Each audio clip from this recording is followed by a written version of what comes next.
नमस्कार दोस्तों, स्वागत है आप सभी का जैसा हो ऑनलाइन क्लासेस पर। दोस्तों आज की क्लास में हम कृषि क्षेत्र से संबंधित वस्तुनिष्ठ पढ़ने वाले हैं। जो नवीनतम आंकड़े हैं उसके हिसाब से हम डिस्कस करेंगे, तो लास्ट तक आप वीडियो जरूर देखिएगा क्योंकि ये जो क्लास है बहुत ही इंपॉर्टेंट क्लास है।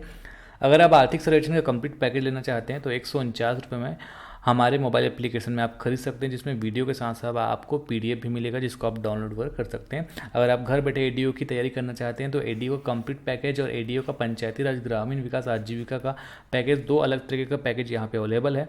इसको आप हमारे मोबाइल एप्लीकेशन से ले सकते हैं, अभी ऑफर चल रहा है। अधिक जानकारी के लिए आप इस नंबर पर कॉन्टैक्ट कर सकते हैं। इससे पहले मैंने यूट्यूब पे एक क्लास भी डाला हुआ है, जैसे कृषि एवं संबद्ध सेवाएं का है ना, आर्थिक सर्वेक्षण का 8वां क्लास, तो वो क्लास आप जरूर देख लीजिएगा। उसमें मैंने थ्योरी पढ़ाया है।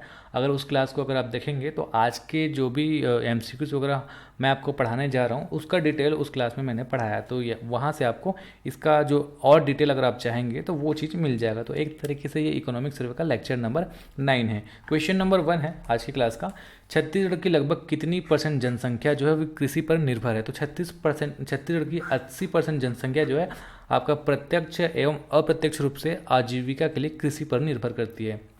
क्वेश्चन नंबर 2 है, प्रदेश में कितने प्रतिशत कृषक लघु एवं सीमांत कृषक श्रेणी में आते हैं। तो छत्तीसगढ़ में अभी 82% जो कृषक है वो लघु एवं सीमांत श्रेणी में आते हैं। सीमांत श्रेणी में वही किसान आते हैं जिसके पास 1 हेक्टेयर से कम का जोत है, मतलब कृषि भूमि 1 हेक्टेयर में होता है आपका 2.47 एकड़।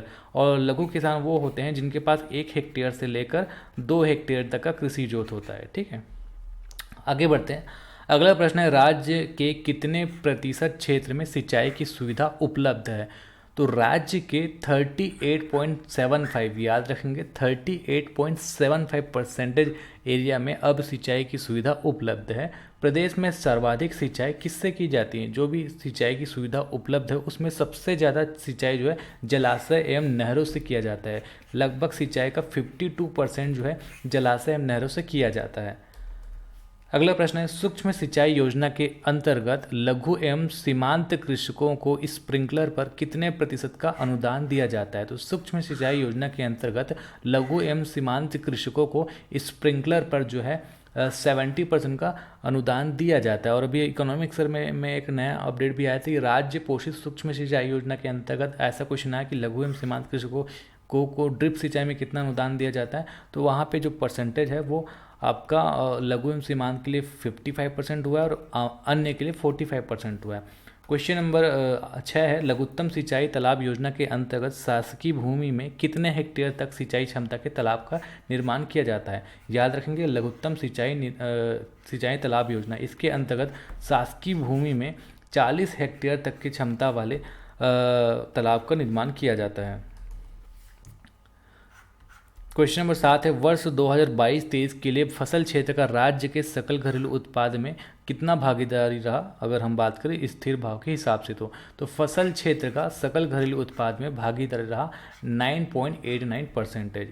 प्रमाणित बीज उत्पादन एवं वितरण योजना, इसके अंतर्गत जो है बीज के जो प्रमाणित बीज के वितरण या फिर उत्पादन के लिए कितना अनुदान दिया जाता है। तो इसमें 500 रुपये से लेकर 2500 रुपये तक का अनुदान मिलता है अलग अलग कैटेगरी को देखते हुए।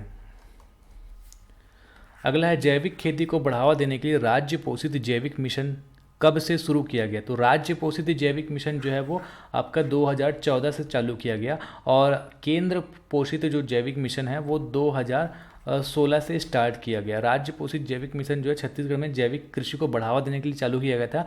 और जब ये चालू किया गया उसके बाद 5 जिलों को जो है पूर्ण जैविक जिला घोषित किया गया। और इस मिशन का ये उद्देश्य था कि 5 जिला को तो पूर्ण जैविक जिला बनाना है, उसके साथ साथ अन्य जो जिले हैं छत्तीसगढ़ के उनके एक एक विकासखंड को पूर्ण जैविक विकासखंड बनाना इसका उद्देश्य है ना।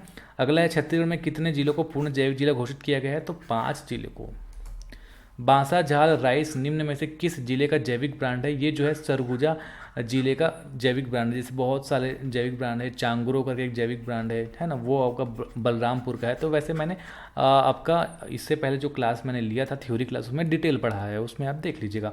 अगला है, प्रधानमंत्री फसल बीमा योजना कब से संचालित है। प्रधानमंत्री फसल बीमा योजना जो है वो 2016 से संचालित है। इसके तहत अगर फसल में जो भी जैसे कि आपका प्राकृतिक आपदाएं आ जाती हैं या फिर फसल को कोई भी नुकसान हो जाता है तो उसके एवज में जो है क्षतिपूर्ति मिलता है फसल बीमा योजना के तहत। अगला है प्रधानमंत्री फसल बीमा योजना के अंतर्गत क्षतिपूर्ति जो मिलती है उसकी पात्रताएं क्या हैं, तो इसके संबंध में क्या क्या ऑप्शन जो है वो सही है वो आपको देखना है। तो बुवाई नहीं हो पाने की स्थिति में क्षतिपूर्ति मिलता है, स्थानीय आपदाओं के मामले में क्षति की स्थिति में भी मिलता है, फसल कटाई के उपरांत खेत में सुखाने के लिए जो फैलाकर रखी हुई फसल होती है अगर उसका भी नुकसान हो जाता है तो भी इस स्थिति में भी क्षतिपूर्ति मिलता है। तो ये जो तीनों पॉइंट है वो सही है, ऑप्शन डी उपरोक्त सभी इसका सही जवाब होगा।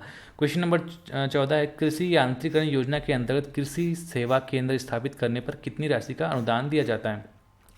कृषि यांत्रिकरण योजना के अंतर्गत कृषि केंद्र का निर्माण किया जाता है। अगर कृषि केंद्र का निर्माण किया जाता है तो उसके तहत 10 लाख का अनुदान दिया जाता है। ये कृषि केंद्र क्या होता है, इसके अंतर्गत कृषि केंद्र सेवा केंद्र के अंतर्गत लघु या सीमांत किसान जो है कोई भी मशीन किराए पर ले सकता है।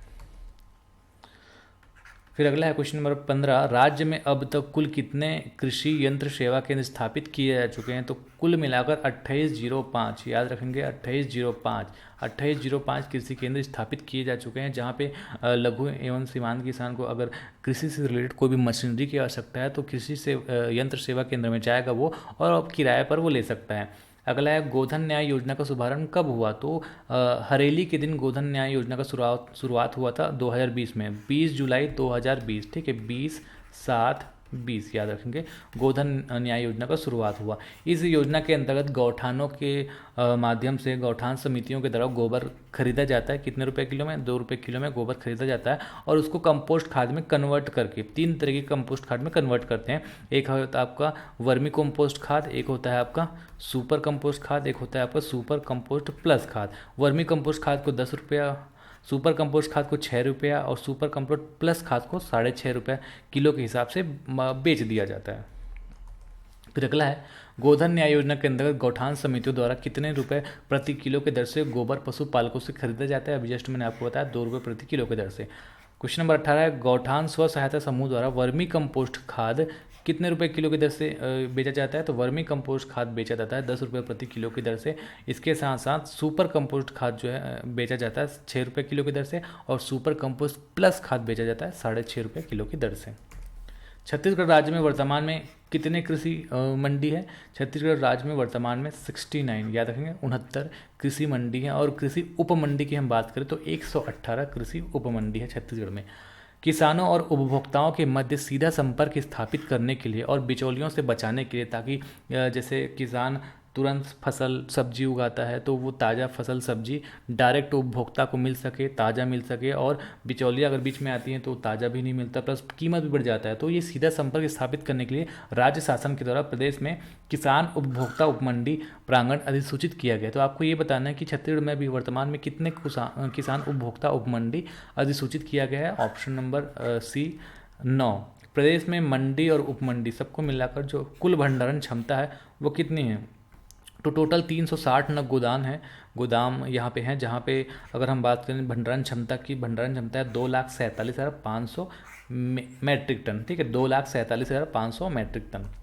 छत्तीसगढ़ कृषि उपज मंडी संशोधन अधिनियम 2020 के अनुसार एक छोटा व्यापारी एक दिन में अधिकतम कितना कृषि उपज का स्टॉक रख सकता है। देखिए, इससे पहले एक व्यापारी एक दिन में 10 क्विंटल कृषि स्टॉक रख सकता था, लेकिन इसको संशोधित करके नया अधिनियम लाया गया, छत्तीसगढ़ कृषि उपज मंडी संशोधन अधिनियम 2020। इसके अनुसार एक छोटा व्यापारी अधिकतम एक दिन में 20 क्विंटल कृषि उपज का स्टॉक रख सकता है। अगला प्रश्न है, छत्तीसगढ़ राज्य में कितने सब्जी बीज प्रगुणन प्रक्षेत्र है। मात्र 2, याद रखेंगे। वर्ष 2022-23 में उद्यानिकी फसलों में सबसे ज़्यादा उत्पादन किसका हुआ। उद्यानिकी फसलों में सबसे ज़्यादा उत्पादन हुआ था आपका सब्जी का। प्रधानमंत्री कृषि सिंचाई योजना के अंतर्गत लघु एवं सीमांत कृषकों को कितने प्रतिशत का अनुदान देय होता है। इस योजना के अंतर्गत लघु एवं सीमांत कृषकों को 55% जो है अनुदान देय होता है। छत्तीसगढ़ राज्य का कुल कितने विकासखंड को भूजल की दृष्टि से संकटपूर्ण श्रेणी में रखा गया है। 2 विकासखंड को संकटपूर्ण श्रेणी में रखा गया है और 22 विकासखंड को आंशिक संकटपूर्ण श्रेणी में रखा गया है और 122 विकासखंड को सुरक्षित श्रेणी में रखा गया है। वर्तमान में प्रदेश में कितने क्षेत्र में सिंचाई की सुविधा उपलब्ध है। अगर हम बात करें क्षेत्रफल के हिसाब से तो आपका 21.47 लाख हेक्टेयर क्षेत्रफल सिंचाई सुविधा उपलब्ध है। परसेंटेज में बात करें तो 38.75% क्षेत्रफल जो है सिंचाई सुविधा उपलब्ध है। वर्तमान में छत्तीसगढ़ में सिंचाई का प्रतिशत है 38.75। राज्य में कुल कितने वृहद सिंचाई परियोजना है? अभी निर्माण टोटल जितना हो चुका है वो है 8 और निर्माणाधीन वृहद सिंचाई परियोजना है राज्य में 4। तो टोटल अभी वृहद सिंचाई परियोजना है 8, निर्माणाधीन अगर इससे पूछा जाए तो 4। अरपा भैंसाचार परियोजना का निर्माण पूर्ण होने पर कितने क्षेत्र में सिंचाई क्षमता निर्मित होगी? इस जो परियोजना है अगर ये पूर्ण हो जाता है तो 25,000 अतिरिक्त क्षेत्रफल में सिंचाई सुविधा उपलब्ध हो जाएगी।